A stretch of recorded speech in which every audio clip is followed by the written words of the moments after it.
Excellent. All right, Ian, come on, sit down. Excellent. So, a couple of weeks ago, we watched a few clips from The Greatest Showman, and I shared a few thoughts with you about the gospel. And we're going to do it again, because I just love it, and it's so jam-packed full of all sorts of goodness. And I know some of you have watched the film because of it. It is my favourite film, as I said a couple of weeks ago, probably because it reflects so much of the heart of God in such an incredible way. And I like to do this for a couple of reasons. One, because I think Jesus always used what was around in the day to teach. So all of his parables are just him going, what's around me that I can use to show you something? Jesus very rarely went to the Bible as he had it, the Old Testament, and started teaching from it. He actually went the other way around. He started with what he could see, and then went back to the Old Testament, and actually went, but now it's this. So he starts in a different place often. And I love being able to do that. I love it because it challenges me as to how I teach and things like that. But if you're not with us 2 weeks ago or not familiar with the film, let me tell you a bit of the backstory. P.T. Barnum was born into the world in about somewhere around the 1850s in America with very little. He tries all sorts of businesses, most of which fail, until he finds those whom other people have forgotten, those whom others have pushed into the shadows, and he puts them in his show. He gives them a family, gives them hope, gives them a sense of purpose, and essentially he starts what is now known as the circus, by taking people who other people thought were not worth anything and celebrating them. So instead of shutting difference down, he celebrates it, elevates it, for mixed motives, but ultimately they become part of a family. And the first clip we're going to watch is talking to a man called Philip Carlyle, played by Zac Efron. And Philip's a playwright and comes from a wealthy family. And Barnum realises that if you can get the rich people to come to his show, he'll make some more money. But he doesn't know how to do that, so he's going to try and get Philip to come and work for him. Have you got it there? And this is one of my favourite clips for the lyrics and for the choreography. I think the choreography in this clip is unbelievably good. I might have even done it myself. Buy you a drink. I want to go after the carriage trade. Present legitimate acts. Expand our appeal. Go after the snobs. If you only knew how suffocating they are. So come join the circus. You clearly have a flair for show business. Teach me how to appeal to the highbrows. Are you serious? Mm-hmm.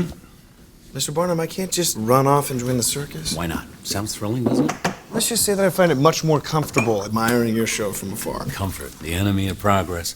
Do you understand that just associating with you could cost me my inheritance? Oh, it could cost you more than that.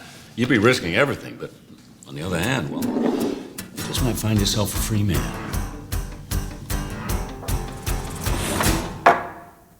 Right here, right now, I put the offer out. I don't want to chase you down. I know you see it. You run with me, and I can cut you free out of the drudgery of walls you keep in. So trade that typical for something colorful. And if it's crazy, live a little crazy. You can play it sensible, a king of conventional, or you can risk it all and sing. Don't you wanna get away from the same old part you gotta play? 'Cause I got what you need, so come with me and take a ride. It'll take you to the other side. 'Cause you can do like you do, or you can do like me. Stay in the cage, or you finally take the key. Oh, damn, suddenly you're free to fly. It'll take you to the other side. Okay, my friend, you wanna cut me in. Well, I hate to tell you, but it just won't happen. So thanks, but no, I think I'm good to go. 'Cause I quite enjoy the life you say I'm trapped in. Now I admire you, and that'll show you do. You're onto something, really it's something. But I live among the swells, and we don't pick up peanut shells. I'll have to leave that up to you. Don't you know that I'm okay with this uptown part I get to play? 'Cause I got what I need, and I don't wanna take the ride. And I need to see the other side. So go and do like you do. I'm good to do like me. Ain't in a cage, so I don't need to take the key. Oh, damn, can't you see I'm doing fine? I don't need to see the other Now, is this really how you like to spend your days? booze, whiskey, misery, and parties and plays. If I were mixed up with you, I'd be the talk of the town, disgraced and disowned, another one of the clowns. But you would finally live a little, finally laugh a little. Just let me give you the freedom to dream, and it'll wake you up and cure your aching. Take your walls and start them breaking. Now that's a deal that seems worth taking, but I guess I'll leave that up to you.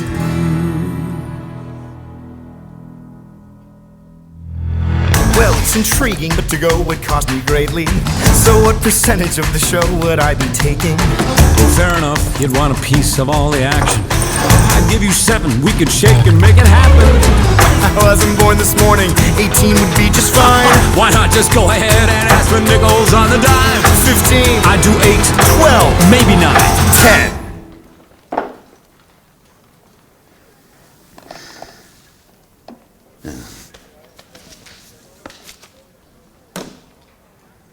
Sir, looks like you have yourself a junior partner. What I have is an overcompensated apprentice.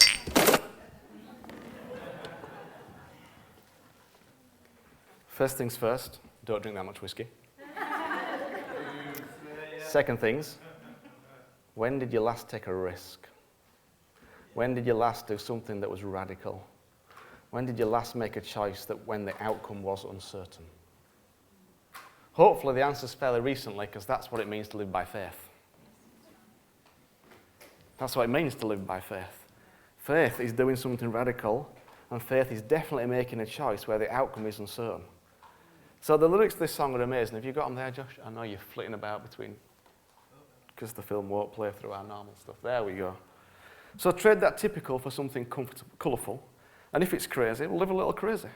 You can play it sensible, a king of conventional, or you can risk it all and see.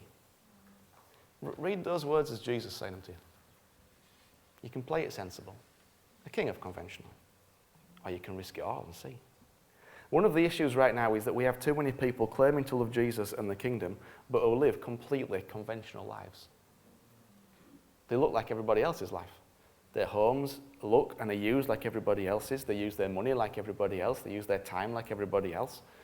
But the kingdom is unconventional. The kingdom is different. The kingdom looks, smells, feels different.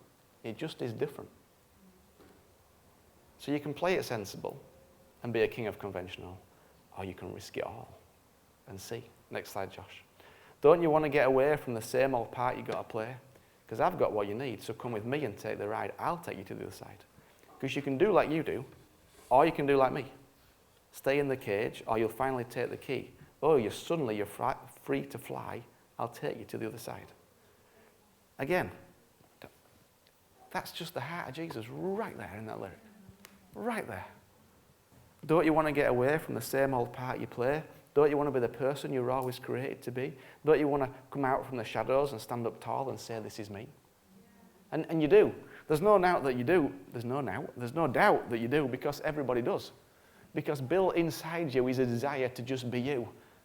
And it's in everybody, no matter who you are, what you've gone through, how old you are, how young you are. It's in everybody. And yet most of us end up playing a part, being something we're not. And of course the answer is that you can do like you do, or you can do like Jesus. You can stay in the cage, or you can finally take the key by doing what he does instead of what you do. You can stay locked up in whatever it is that has you locked up, or you can be free because the key's right there and it's called Jesus.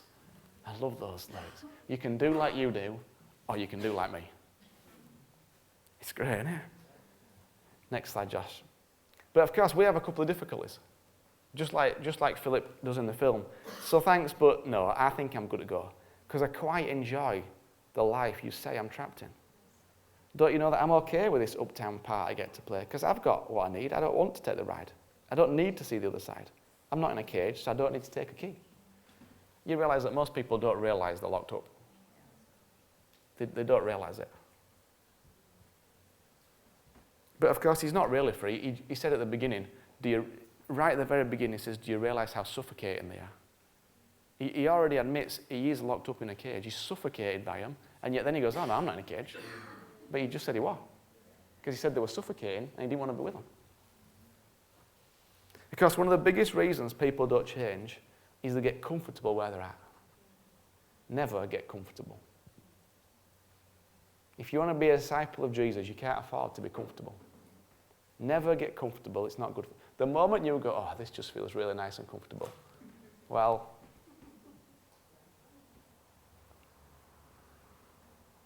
maybe that's what Jesus was hinting at when he said, foxes have holes and birds have nests, but the Son of Man has no place to lay his head.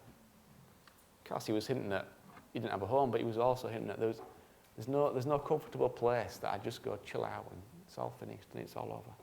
The kingdom isn't a comfortable place to be, and if where you're at is comfortable, I can virtually guarantee that where you are is not the fullness of the kingdom of God. If it's comfortable and nice and easy, and of course we can have these moments, but actually if you're always pressed into Jesus, there'll be something that's uncomfortable. Imagine being a disciple. You would have been extremely uncomfortable because every day Jesus did something out of your comfort zone. He'd go, let's go to Caesarea Philippi. Well, what's there? Well, that's where they do all sorts of weird stuff with weird things that are pagan, that are not Jewish, that are unclean, like where your mum told you you're never allowed to go. Even when you were 30 years old, your mum said you don't go there. And Jesus goes, let's go there. And then one day you walk along with a tax collector. He goes, oh yeah, let's go to your house for tea. So, best not be my house, we're going over for tea. The disciples are like, they weren't comfortable at all. Any other time they weren't comfortable. He totally just took them out of the comfort zone. He carries on, does the song. Have you got it there, Josh? If I were mixed up with you, I'd be the talk of the town, disgraced and disowned, another one of the clowns. But you would finally live a little, finally laugh a little. Let me give you the freedom to dream, and it'll wake you up and cure your aching, take your walls and start and breaking. Now that's a deal that seems worth taking, but I guess I'll leave it up to you. It's just Jesus right there, isn't it? Right there. It's amazing. And of course, there's always a cost to anything good. Nothing good comes without someone somewhere paying a price. Somebody somewhere pays. There's no such thing as anything being for free. Always know that if something good happened, someone somewhere paid the price. And of course, moving to a new place, finding new freedoms is all wonderful, but it will also involve a cost, a risk, and some faith.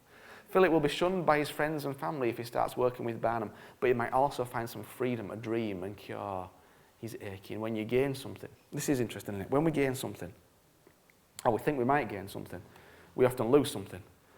And too often we focus on what we're going to lose rather than what we're going to gain. We do that all the time.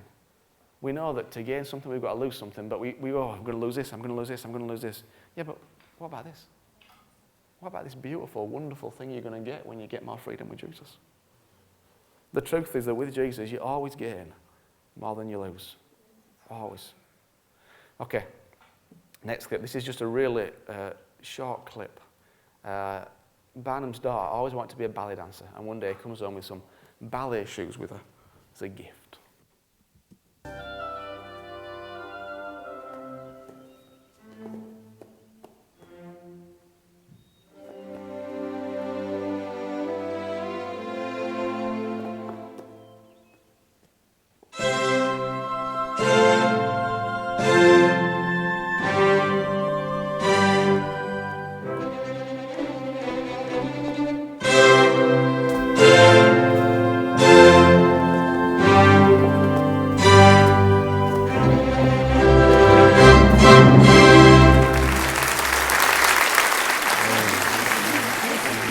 Hello there.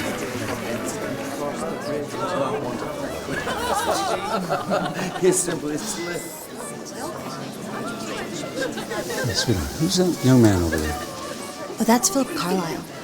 A bit of a scandal, they say. His last play was a hit in London. Play. Pay good money to watch people stand around and talk for 2 hours, and they call me a con man. Ew, what's that smell? Do you smell that? Ew, something does smell. Oh, I know what it is. Peanuts.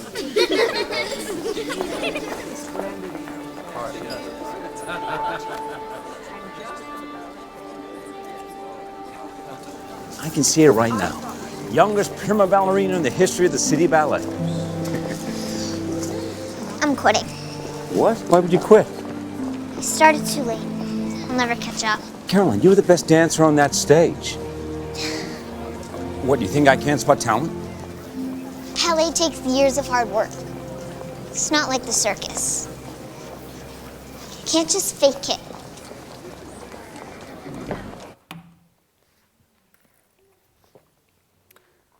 I just want to say one thing from that clip. Please be careful about your speech. You realise the reason we should quit was the other girls. Please engage your brain before your mouth. Especially when we're together. When we're in our small groups, discipleship groups, life groups. It's really important. They've got to be really safe places where everybody can go away encouraged and blessed.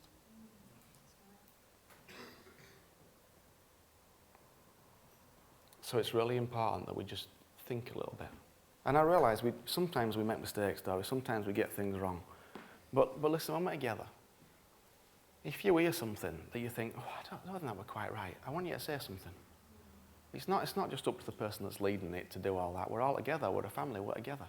I've just heard a couple of times in the last couple of months, people came away from our times together hurt by what was said. Well, that's unacceptable. That can't happen. Words are painful. So I just want you to be aware. And I want you to take it as your responsibility. You can listen. You can say something. I know if you're leading a group, you're thinking about 1,000,001 different things. You don't always catch everything or pick up on everything. But I just felt like it's really important that those places are really safe places where we can share our heart and we can be encouraged and blessed. It's really important. We all get it wrong at times, that's okay, but just words are really careful. And you know, you guys, when you speak to one another, I realise part of the fun is dissing one another, and that's all part of it, but just be careful. Just be careful, okay? Just work out where limits are for one another. Work out when to stop. All right? It's important. Words can be used to build up and tear down. It's important. And you guys, just think about your words, okay? The way you talk to one another. It's important, isn't it? It's important. Words can bring things crashing down, or they can bring things rising up. Okay. This is, again, just a really short clip. It's a conversation between Barnum and his wife, Cherry, after he's bought the big house. He's bought the big house that's higher up the road than her parents, so he's proved he's better and more wealthier than them, and now he's going to go and do his next thing. Buying a house on the same street as my parents, then meeting the Queen, then bringing Jenny Lynn, then my father the other night. When will it ever be enough for you? I'm doing this for Caroline and Helen. Look around you. They have everything. You don't understand. I do understand. No, you don't understand. How could you? My father was treated like dirt. I was treated like dirt. And my children will not be. You don't need everyone to love you, Finn. Just a few good people. I know that.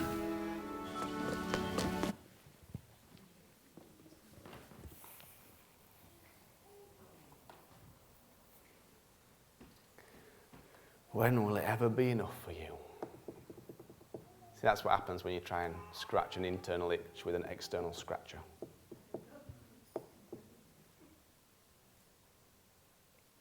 When we have an internal ache deep down, like Barnum did, even though he had everything externally, internally, he still hadn't actually come to grips with himself. He still hadn't come to understand some things.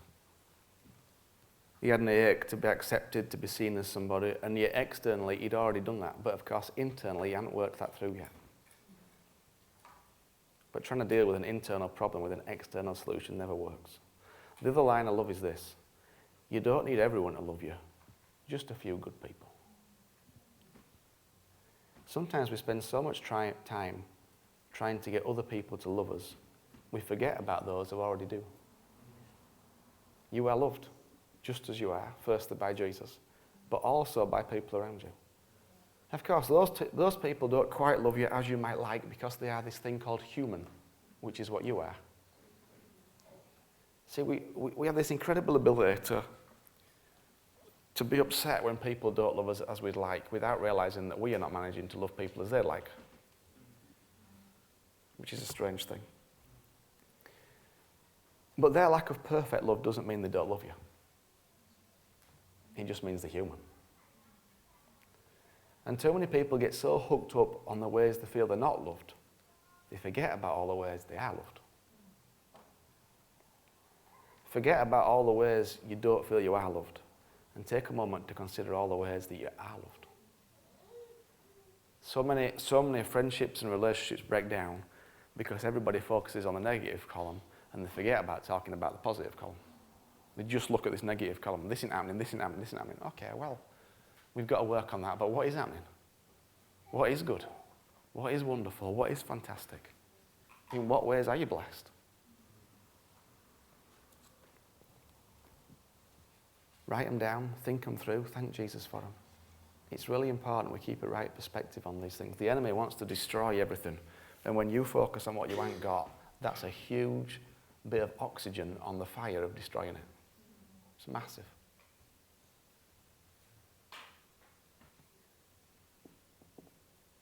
And it's a good one for you kids as well. You know, sometimes you get a bit caught up in the next thing and what you've not got and what you want. One of my kids sent me a Christmas list the other day. These are some ideas, Dad. Actually, to be fair, these are some ideas. It's great. It's fine. It's not a problem. But we've got to learn to just appreciate what we've got. You should go around your bedroom and thank Jesus for everything that you see and see how long it takes you. Keep you busy for a long time. Every piece of Lego, Seth. You'll be there a while, he's like, oh, it took me forever. But it's a good thing to do. It's a good thing to do.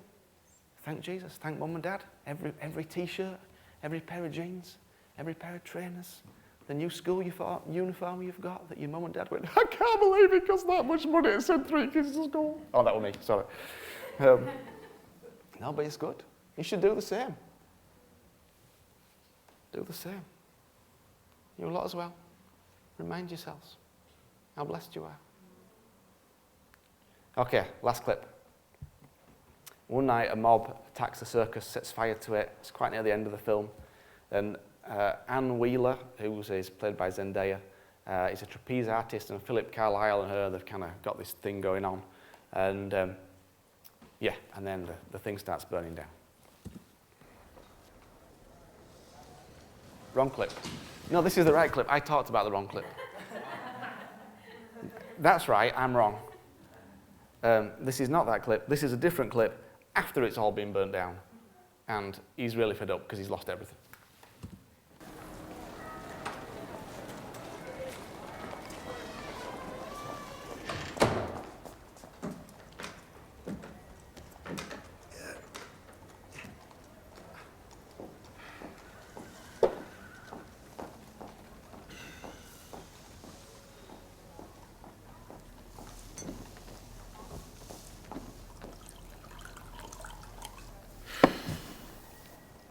Figured it'd end up here, feeling sorry for yourself.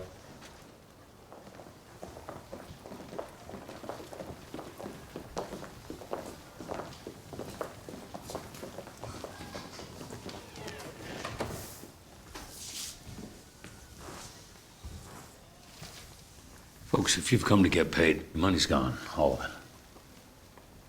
Nothing left to Shut give up, you. Barnum. You just don't get it.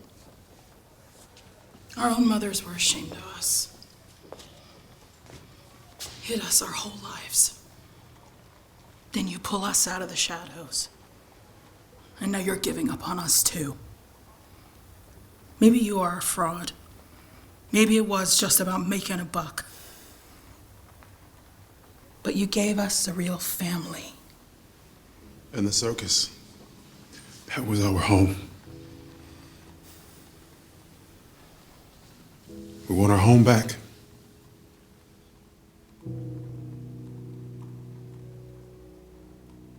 I saw the sun begin to dim and felt that winter wind blow cold. A man learns who was there for him when the glitter fades and the walls won't hold. 'Cause from that rubble, what remains can only be what's true. If all was lost, there's more I gained, 'cause it led me back to you.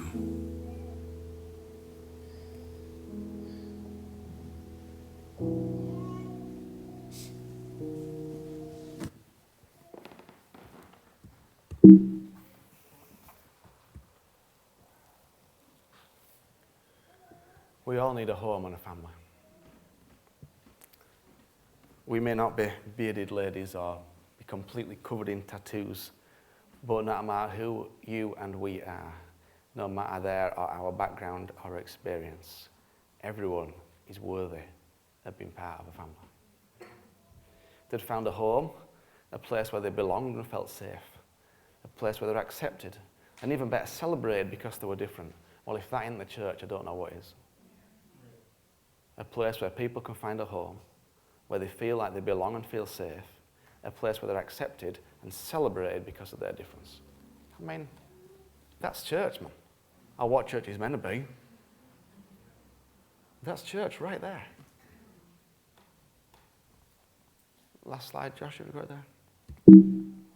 A man who learns who is there for him when the glitter fades and the walls won't hold.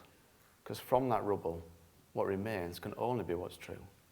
If all was lost, there's more I gained, because it led me back to you.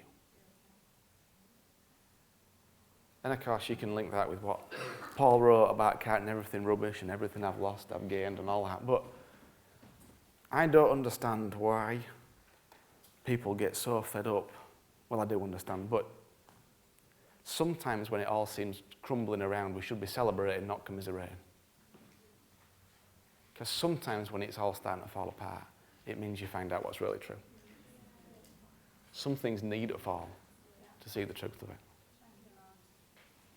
Some things need to come crashing down, because what remains can only be what's true. If all was lost, there's more I gained, because it led me back to you. And anything that takes you to Jesus is wonderful. Anything that takes you to Jesus is wonderful. Isn't it? Okay. Amen. Those are my thoughts. But I do it as well because I want you to see if you ask Jesus, he'll show you how easy it is to watch a film and then talk about it. There's I think, there's a couple of clips I didn't use. There were like 11 clips out of that 1 hour, 45-minute film, and others as well, that all just, they've like got God all over them. But I want you to, we've got to learn to see in culture. But to that, you've got to learn to be aware. You've got to be actually in the moment, watching what's going on, seeing what's happening, and then be able to relate. But, yeah. Shall we finish by singing Waymaker? I think we should.